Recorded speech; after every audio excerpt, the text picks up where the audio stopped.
કચ્છ જિલ્લા કોંગ્રેસ દ્વારા પ્રેસ કોન્ફરન્સનું આયોજન। ગૌચર જમીન પર દબાણ બાબતે ચર્ચાઓ કરવામાં આવી હતી અને કચ્છ જિલ્લા કોંગ્રેસ દ્વારા પ્રેસ કોન્ફરન્સનું આયોજન ભુજ મધ્યે કરવામાં આવ્યું હતું। સ્ટોરી રિપોર્ટ બાય કરણ વાઘેલા, ભુજ।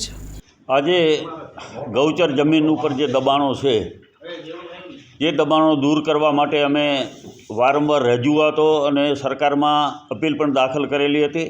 આજનો મુદ્દો જે છે એ અમારે અંજાર સીમનો મુદ્દો છે। અંજાર સીમના 1004 જે ગૌચર તરીકે 1973માં એ નિયમ થઈને એની હકપત્રકમાં નોંધ પડેલી છે, જેનું આજે પણ રેકર્ડમાં 7, 12, 8માં બધી જગ્યાએ ગૌચર તરીકે જમીન બોલે છે। આ જમીન ઉપર 1991માં ગેરકાયદેસર રીતે એક અમારે કિશોરભાઈ દાનાભાઈ પટેલ, ભોગીલાલભાઈ દાનાભાઈ પટેલ, નિશાબેન દાનાભાઈ પટેલ આ લોકો દ્વારા 1991માં જે 984 સર્વે નંબર જમીન હતી એ જમીનની નોંધ આમાં 1004માં પરાવી અને નવા 1004, 1, 2 ને 3 એના 7 વાર બન્યા। આના માટે કરીને અમે અંજારના નાયબ કલેક્ટર સમક્ષ અપીલ દાખલ કરેલી હતી કે આ ગેરકાયદેસર નોંધો છે। કોઈ પણ સક્ષમ અધિકારીના હુકમ વગર 1991માં 984 સર્વે નંબરવાળી જમીન 1004 વાળી કઈ રીતે બની ગઈ? આ અપીલમાં અમે દાખલ કરીને તમે તપાસ કરો અને જે ગેરકાયદેસર નોંધો છે એ રદ કરો, એ માંગણી અમે અપીલ દાખલ લગભગ 1.5 વર્ષ પહેલાં કરી હતી। 1.5 થી 2 વર્ષ જેટલો સમય થઈ ગયો। તો 1.5-2 વર્ષ પછી એને ખરેખર તપાસ કરીને એનો નિર્ણય કરવાનો હતો, એના બદલે 1.5 વર્ષથી પછી અમને એવો હુકમ કર્યો અંજારના નાયબ કલેક્ટર સાહેબે કે આ જમીનમાં તમે ત્રાહિત વ્યક્તિ છો એટલે તમારી અરજી અપીલ કમી કરવામાં આવે છે રજિસ્ટરમાંથી। નવાઈની બાબત એ છે તો ગૌચરની જમીન ઉપર ક્યાંય દબાણ થયું હોય તો એની અપીલ કોણ દાખલ કરે? અમે સાહેબ સમક્ષ રૂબરૂ જઈ, નાયબ કલેક્ટર કચેરીમાં રૂબરૂ જઈ, ત્યાં અમે આ વાત જણાવી કે ગૌચર જમીન છે તો એની અપીલ દાખલ કોણ કરી શકે? ગાય, ભેંસ કે બળદની જાતે આવવું પડે અપીલ દાખલ કરવા માટે? ગૌચરની અપીલ દબાણની એ તો ભારતનો કોઈ પણ નાગરિક કરી શકે। એના બદલે કોઈ પણ જાતનું એકતરફી અમને સાંભળ્યા વગર અમારી માંગણી હતી કે 1004 જ્યારે ગૌચર તરીકે નિયમ થઈ ગયેલી છે તો એના ઉપર એ જ સર્વે નંબર બીજી જમીન કઈ રીતે આવી શકે? અને માની લ્યો તમે એમ કહો કે 1004, 1, 2 ને 3 એ આ ખાનગી પાર્ટીની છે તો તમારે જે 1004માં નોંધાયેલી ગૌચર જમીન રદ કરવી પડે, કમી કરવી પડે। તો આજે પણ 1004 ગૌચર જમીનનો 7 વાર બોલે છે, 8માં છે એ 7 વારે ચાલુ રહ્યો, એના પછી 3 નવા 7 વારો બની ગયા। તો આ અતિ કિંમતી જમીન છે, 200 થી 250 કરોડની આજની બજારીની વેલ્યુ છે।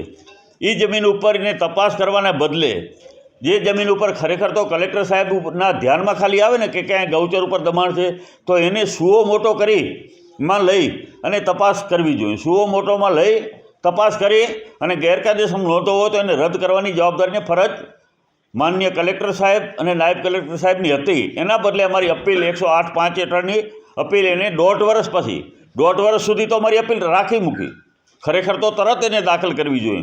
1.5 વર્ષ પછી ના પાડે છે અમને કે તમે ત્રાહિત વ્યક્તિ છો એટલે તમારી અપીલ દાખલ ન કરી શકાય। એના માટે થઈને અમે કલેક્ટર સાહેબ પાસે સમક્ષ અપીલમાં જશું। પણ અમારે કહેવાનો મુદ્દો એ છે, બીજી વાત એમાં 1004 છે એ અંજાર સીમ છે તો એમાં એની જમીન ઘટતી હતી તો બાકી મેઘપરની એમાંથી જે સરકારી સર્વે નંબર છે 160 એની 5-6 એકર જમીન લઈ લીધી। તો આ બધું તો દિયાળે માપણી કરે તો જ દૂધનું દૂધ અને પાણીનું પાણી થવાનું છે। તો ઘણી વાત અમે આ સાહેબ સમક્ષ રજૂઆતો રૂબરૂ તો ઘણી વખત કરી, પણ જ્યારે અમારી અપીલ જ દાખલ ન કરી, ખરેખર તો નાયબ કલેક્ટર સાહેબને અપીલ દાખલ કરી મુદ્દા વાઇઝ ખરેખર એનો તમામ તપાસ કરી અને નિર્ણય લેવાની જવાબદારી એમની હતી, પણ એમને નથી લીધી। આ લોકેશન છે આપણે અંજારથી આદિપુર જઈએ, જ્યાં માનનીય પ્રધાનમંત્રી શ્રી નરેન્દ્ર મોદી સાહેબની પણ સભા એટલા માટે થઈ હતી કે સંરક્ષણ મળે આ જમીન। ત્યાં રમેશભાઈ ઓઝાજીની ભાગવત કથાનું પણ ત્યાં આયોજન હતું, એટલા માટે થઈ કે આ જમીન બચી જાય। તો આ જમીન મારે આપણા માધ્યમથી હું ખાસ કરીને એટલા માટે કહેવા માગું છું કે અંજારમાં આવી 2000 થી 2500 એકર જેટલી જમીન છે। 2000 આમાં એને રાજકીય પીઠ પર ચોક્કસપણે મળતું હોય, એને બિનખેતી કરવાના પણ પ્રયાસો કરી જોયા, એમાં સોપારી દેવાના પણ પ્રયાસો થયા, પૈસા દેવાના કે ગમે એમ કે બિનખેતી પર બિનખેતી તો હજી સુધી થઈ શકી નથી, પરંતુ એને પૂરેપૂરું ભારતીય જનતા પાર્ટીના આગેવાનો અને નેતાઓનું સંરક્ષણ એને મળી રહ્યું છે.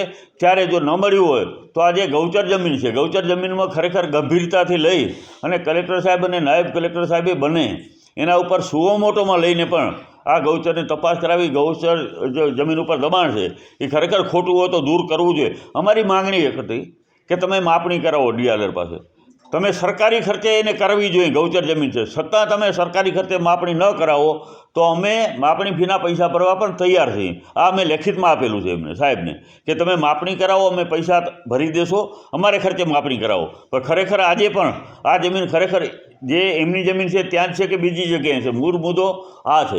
સાહેબ બુલડોઝરો તો ગરીબો માટે ફરતા હોય, જેને પોતાને કોઈ વગ નથી, જેને ભાજપના નેતાનું સંરક્ષણ નથી, એના બાકી તો બુલડોઝરો ફેરવવા હોય તો ભાજપના તમે આજે આખા કચ્છમાં ભાજપના નેતાઓને એના મળતિયાઓના જે દબાણો છે, ખરેખર જો એને સરકાર એમ કહેતા હોય અમને સાથે રાખીને કે તમે બતાવો તો અમે કરી દઈએ, તમે બતાવવા તૈયાર છીએ, પણ એ નથી કરવાનું. એને ગરીબ આપણે વાત કરીએ ને કે નબળો ધણી હોય બૈરી ઉપર સૂરો, એવી તાર છે આ ભાજપની સરકારનો કે એ નબળા લોકો ઉપર છે એને ખરેખર દબાવી ધમકાવી અને ખાસ કોઈ સમાજને, એવો સમાજ છે જેને ટાર્ગેટ કરવાની આ સરકારની નિયત છે. આ નેક્સ્ટમાં અમારે એવું છે કે ગૌચરની કુલ 2250 મીટર જેટલી 2250 એકર જેટલી જમીન અંજારમાં છે, ગૌચર તરીકે નોંધાયેલ. આજની તારીખમાં એના 7, 12 ને 8 છે. માપણીમાં 15 માસિક કાર્યક્રમમાં બધી જમીનો મપાઈ ગયેલી છે. આ જમીનો ખરેખર કલેક્ટર સાહેબે માપણી કરાવીને ખુલ્લી કરાવવી જોઈએ, પણ નહીં કરે. અમને ખબર, કારણ કે ભાજપના વગદાર લોકો પાસે છે. અમારે ઘણી બધી અપીલો થઈ. નાગલપુરમાં, તમારે એક નાની નાગલપુરમાં ગૌશાળા ખેડૂતોએ ત્યાં ભાજપના નેતાઓએ જમીન દબાવી દીધી છે, બરાબર. ઘણા લોકો લડ્યા છે પણ હજી ખુલ્લી નથી કરાવતા. એટલે અમે એના માટે હાઈકોર્ટમાં જશું, નામદાર હાઈકોર્ટને કહેશું કે આ 2500 એકર જમીન અંજારમાં જે ગૌચર તરીકે નિયમ થયેલી છે એ અમને ખુલ્લી કરાવી દો, બતાવો ક્યાં છે. ઘણા લોકો લડ્યા છે પણ હજી ખુલ્લી નથી કરાવતા. એટલે અમે એના માટે હાઈકોર્ટમાં જશું, નામદાર હાઈકોર્ટને કહેશું કે આ 2500 એકર જમીન અંજારમાં જે ગૌચર તરીકે નિયમ થયેલી છે એ અમને ખુલ્લી કરાવી દો, બતાવો ક્યાં છે. નહીં, આ 1004માં છે ને એકચ્યુઅલમાં બદલી ગયા છે. 1004 એનો છે ગૌચર તરીકે 1973માં નિયમ થઈ ગયેલી છે. 1973માં તમે હમણાં આવે નીરવભાઈ કે 1973માં નિયમ થઈ ગયેલી છે. એના નંબર છે એ વિજય છે, અને આમાં એને મેઘપર કુંભારીનો પણ 160 સર્વે નંબર છે, એ સરકારી સર્વે નંબર છે, એ પણ એને ભેરવી દીધો છે. આપણે લેન્ડ ગેબરિંગની પણ અરજી કરી હતી એના ઉપર કે 160 સર્વે નંબર મેઘપરનો છે એ ક્યાં ગયો, તો એ પણ એને અમારી અરજી કાઢી નાખી, લેન્ડ ગેબરિંગની અરજી પર. અને અપીલ જે તમને કહું છું 108.5 હેઠળની અમારી અપીલ 1.5 વર્ષ પછી એને કાઢી મૂકી છે. એટલા માટે અમે અપીલમાં ગયા છે અને એને અમે છે ને છેવટ સુધી લડી લેવાના છીએ કે છેવટ સુધી હાઈકોર્ટ, સુપ્રીમ કોર્ટ સુધી જવું હશે તો અમારી તૈયારી છે. ગૌચર જમીન છે એટલે એમાં અમે એ વાત કરી છે કે આ ત્રાહિત કેવી રીતે કહેવાય. ગૌચરની જગ્યાએ જે દબાણો છે તો કોણ કરે એની અરજી? શું ગાય, ભેંસ કે બળદ પોતે આવી શકશે અરજી કરવા, અપીલ કરવા? તો અપીલ દાખલ કરી એક ભારતના નાગરિક તરીકે, એક જાગૃત નાગરિક તરીકે. મારો તો મત વિસ્તાર છે પાછો અંજાર. મારો અંજાર વિધાનસભામાં હું 2 વખત 3 વખત લડ્યો છું. એટલે અંજારની મારા શહેરમાં થતું હોય તો મારી જવાબદારીની ફરજ પણ બને છે. તો આમાં જાગૃત નાગરિક તરીકે જે અમે અપીલ કરી હતી 1.5 વર્ષ પછી એને એવું કીધું કે તમે ત્રાહિત છો એટલા માટે તમારી અપીલ અમે દાખલ નથી કરતા. નાયબ કલેક્ટર સાહેબની જવાબદારી હતી, ફરજ હતી કે ખરેખર અપીલ દાખલ કરીને એને એક મુદ્દા વાઇઝ જે અમે એને કીધું હતું એની તપાસ કરાવવાની એની જવાબદારી હતી, પણ નથી કરાવી. અમે આપના માધ્યમથી કલેક્ટર સાહેબને પણ કહેવા માગીએ છીએ કે તમે સુઓ મોટોમાં લઈ આ બાબત, એવું નથી કે ખ્યાલ નથી, જાણકારી. અમે કલેક્ટર સાહેબને પણ આવેદનપત્ર આપેલા છે કે તમે સુઓ મોટોમાં લઈ અને ખરેખર 1004 છે એ ગૌચરની છે કે એની ખાનગી પાર્ટીની છે એનું નક્કી કરવાનું કામ વહીવટીતંત્રનું છે, મહેસૂલ વિભાગનું છે, પરંતુ એનું નિયત નથી. મેં તમને પહેલાં વાત કરી કે કચ્છમાં 5 લાખ એકર જેટલી ગૌચર જમીન ઉપર દબાણો છે. સાહેબ અમે વિપક્ષ કરીને અમે તો કાયદેસર લડીએ, તમારા મીડિયા પ્રેસ મારફતે લડીએ, પણ નિયત જ નથી આ સરકારની. તમને બધાને ખબર છે હમણાં વેલ્સપલમાં આટલું મોટું જમીનનું કૌભાંડ હતું જેમાં કલેક્ટરને સજા થઈ, તો એ જમીનો કેમ સરકાર દાખલ નથી કરતા? જો ખોટી રીતે અપાઈ ગઈ છે તો સરકારની જવાબદારીને ફરજ બને છે કે તમે એ જમીનો બધી સરકાર દાખલ કરી દો. એ નથી કરવું. ત્યાં ઉદ્ઘાટનો કરવા પાછા જ કંપનીઓમાં જવાનું છે. ત્યાંના મુખ્યમંત્રીઓ, ભાજપના મુખ્યમંત્રીઓ ત્યાં આનંદીબેન જઈ આવ્યા, ત્યાં વિજય રૂપાણી જઈ આવ્યા, ત્યાં ભૂપેન્દ્ર પટેલ સાહેબ જઈ આવ્યા, અહીંયાના કચ્છના ધારાસભ્યો અને સાંસદશ્રી રોજ જાય છે, તો ત્યાં બધાને જવું છે. બાકી જમીન તમે એવું કહો છો કે વેલફેરને ખોટી રીતે આપી છે, તો આ માત્ર દેખાડવાના એક છે. બાકી હકીકતમાં આ ભાજપની નિયત જ નથી. આજે કચ્છ જિલ્લો આપણો એવો છે કે અહીંયા તમે જુઓ તો ગૌચર જમીનો ઉદ્યોગપતિઓને પર અપાઈ ગઈ છે. કોઈ અને માપણીઓ ઘણી બધી જગ્યાએ માપણીઓ પણ થયેલી નથી. તો ખરેખર જો સરકારની સાફ નિયત હોય તો એને ખાલી આદેશ જ કરવાનો ડીઆરએને કે તમે બધો છે એ માપણીઓ કરી દો. ગૌચરની જે ગામમાં નિયમ થઈ જાય બધાને આપી દો, પંચાયતોને સોંપો જઈને. તમે નારાપાની વાત કરી તો ચોક્કસ અમને ગૌચરની જમીન જો હશે, ગૌચરનું તમને ખબર હોય તો ઘણી બધી એના વિરુદ્ધ ફરિયાદ થઈ ચૂકી છે ગૌચરની. લોન પર ફોન 15 વર્ષ જૂનું ગુરુ મોબાઈલ એન્ડ ઇલેક્ટ્રોનિક્સ.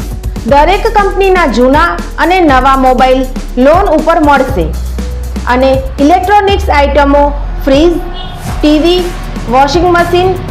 ગુરુ મોબાઈલ એન્ડ ઇલેક્ટ્રોનિક્સ, સંતોષી માતાના મંદિર પાસે અને અમારી અન્ય બ્રાન્ચ ગુરુ મોબાઈલ પોઈન્ટ, આભા હોટલ નીચે, પેટ્રોલ પંપ સામે, ભુજ. તો મેળવો લોન પે ફોન અને તમામ ઇલેક્ટ્રોનિક્સ એપ્લાયન્સીસ.